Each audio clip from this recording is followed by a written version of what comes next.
2020 June 1 Kottayam Thazhathangadi അതിക്രൂരമായ ഒരു കൊലപാതകം നടന്നിരുന്നു.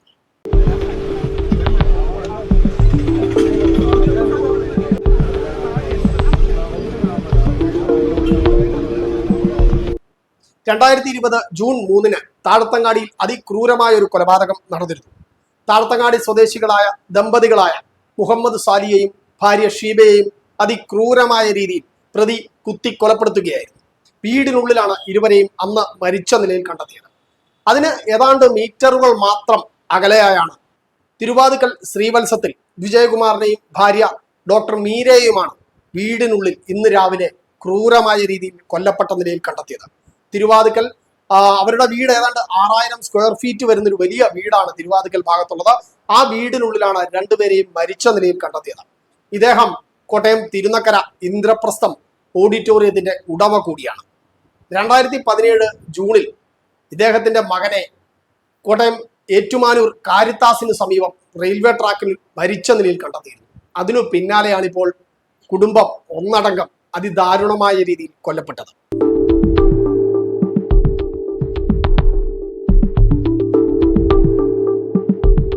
താഴത്തങ്ങാടിയിലെ കൊലപാതകവുമായി ഈ സംഭവത്തിന് സമാനതകൾ ഏറെയുണ്ട് എന്നാണ് പോലീസ് പറയുന്നത്. തിരുവാതുക്കൽ ഇന്ന് രാവിലെ 8:45 ഇവരുടെ വീട്ടിലെത്തിയ ജോലിക്കാരിയാണ് ഇവരെ വീടിനുള്ളിൽ മരിച്ച നിലയിൽ കണ്ടെത്തുന്നത്.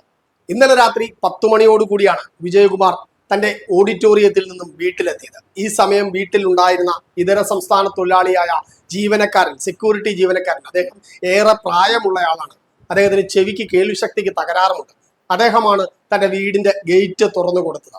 ഇതേ തുടർന്ന് വിജയകുമാർ അകത്ത് കയറുകയും രാത്രി സുഖമായി ഉറങ്ങുകയും ചെയ്തു എന്നാണ് നമുക്ക് ലഭിക്കുന്ന വിവരം. ഇതിനുശേഷമാണ് രാത്രിയിൽ അതിക്രൂരമായ രീതിയിൽ വിജയകുമാർ കൊല്ലപ്പെടുന്നത് എന്നാണ് പോലീസ് നൽകുന്ന വിവരം.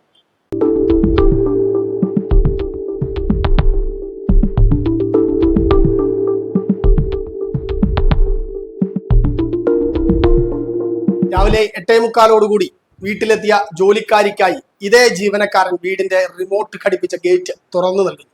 ഇവർ വീടിനുള്ളിൽ പ്രവേശിക്കുമ്പോൾ കാണുന്നത് 2 മുറികളിലായി മരിച്ച നിലയിൽ നഗ്നരായി കിടക്കുന്ന ദമ്പതികളെയാണ്. വീട്ടിൽ നിന്നും കയറി വരുമ്പോൾ ഹാളിന്റെ ഇടതുവശത്തെ മുറിയിൽ ബെഡിൽ ഉറങ്ങിക്കിടക്കുന്നതിന് സമാനമായി തലയിൽ അടിയേറ്റ് രക്തത്തിൽ കുളിച്ച നിലയിലാണ് വിജയകുമാറിന്റെ മൃതദേഹം കണ്ടെത്തിയത്. ഇതേ ഹാളിന്റെ തന്നെ വലതുവശത്തെ മുറിയിലായി തലയിൽ തലയിണ കൊണ്ട് അമർത്തിയ നിലയിൽ രക്തം കട്ട പിടിക്കുന്ന കിടയിലാണ് ഈ മീരയുടെ മൃതദേഹം കണ്ടെത്തിയത്. സംഭവത്തിൽ പോലീസ് അന്വേഷണം ആരംഭിക്കുകയും ചെയ്തു.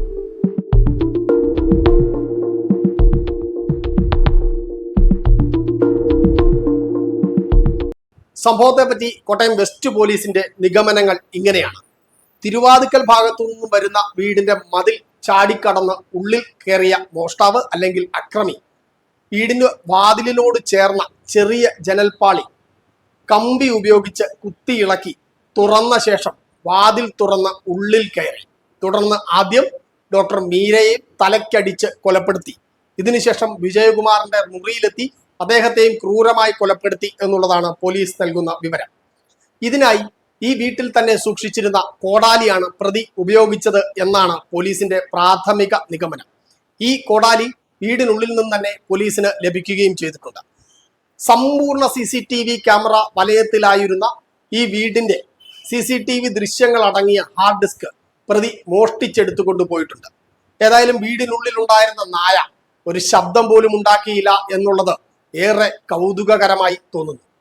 സംഭവത്തിൽ ഇപ്പോൾ പോലീസ് സംശയിക്കുന്നത് ഈ വീട്ടിൽ ഇദ്ദേഹത്തിന്റെ അടുത്ത സന്തത സഹചാരിയായിരുന്ന ഒരു ഇതര സംസ്ഥാന തൊഴിലാളിയെയാണ്. ഇദ്ദേഹത്തിന്റെ ഇന്ദ്രപ്രസ്ഥം എന്ന് പറയുന്ന ഓഡിറ്റോറിയത്തിൽ ജോലി ചെയ്തിരുന്ന ഇദ്ദേഹത്തിന്റെ ഏറെ വിശ്വസ്തനായിരുന്നു ഈ തൊഴിലാളി.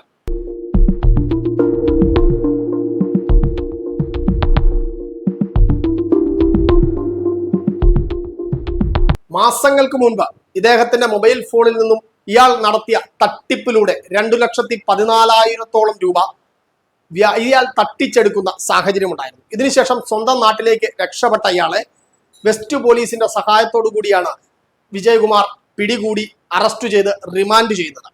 ഇദ്ദേഹം 2,14,000 രൂപ ഈ പ്രതി തട്ടിച്ചെടുത്തു എങ്കിലും സൈബർ സെല്ലിന്റെയും അതുപോലെ തന്നെ വിവിധ ഏജൻസികളുടെയും സഹായത്തോടുകൂടി 90,000 രൂപ ഒഴികെ ബാക്കി മുഴുവൻ തുകയും ഇദ്ദേഹത്തിന് തിരികെ പിടിക്കാൻ സാധിച്ചിരുന്നു. എന്നാൽ പോലീസ് തങ്ങളുടെ FIR രജിസ്റ്റർ ചെയ്ത് കേസ് ഇട്ടതിന്റെ ഭാഗമായി ഇയാളെ അറസ്റ്റ് ചെയ്ത് റിമാൻഡ് ചെയ്യുന്ന സാഹചര്യമുണ്ടായി. ഈ ഏപ്രിൽ 3 മാത്രമാണ് ഈ പ്രതി കോടതിയിൽ നിന്നും ജാമ്യത്തിൽ ഇറങ്ങിയത്. പോലീസ് കുറ്റപത്രം സമർപ്പിക്കുന്ന കാലയളവ് മുഴുവൻ ഇയാൾ ജയിലിൽ കിടക്കുകയും ചെയ്തിരുന്നു. എന്നാൽ ഈ കുറ്റപത്രം സമർപ്പിച്ചതിന് ശേഷവും ഇയാൾക്ക് കോടതി ജാമ്യം അനുവദിച്ചു. എന്നാൽ പുറത്തിറങ്ങാൻ യാതൊരു മാർഗവും ഇല്ലാതെ വന്നതിനെ തുടർന്ന് ഇയാൾ മാസങ്ങളോളമായി ജയിലിൽ കഴിയുകയായിരുന്നു. ഇതടക്കമുള്ള വൈരാഗ്യമാണ് ഈ പ്രതിയെ കൊണ്ട് ഈ കൊടും ക്രൂരകൃത്യം ചെയ്യിച്ചത് എന്നാണ് പോലീസിന്റെ ഭാഷ്യം.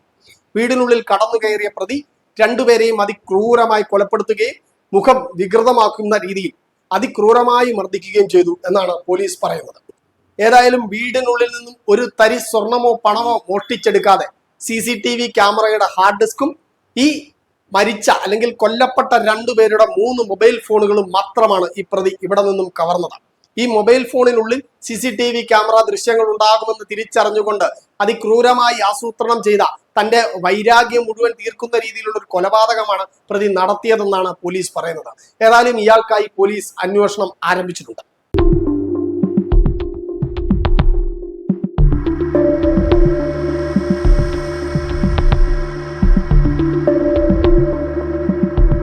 എന്നാൽ ഈ കൊലപാതകത്തിൽ നാട്ടുകാർക്കിടയിൽ ഇപ്പോഴും സംശയങ്ങൾ ബാക്കിയാണ്.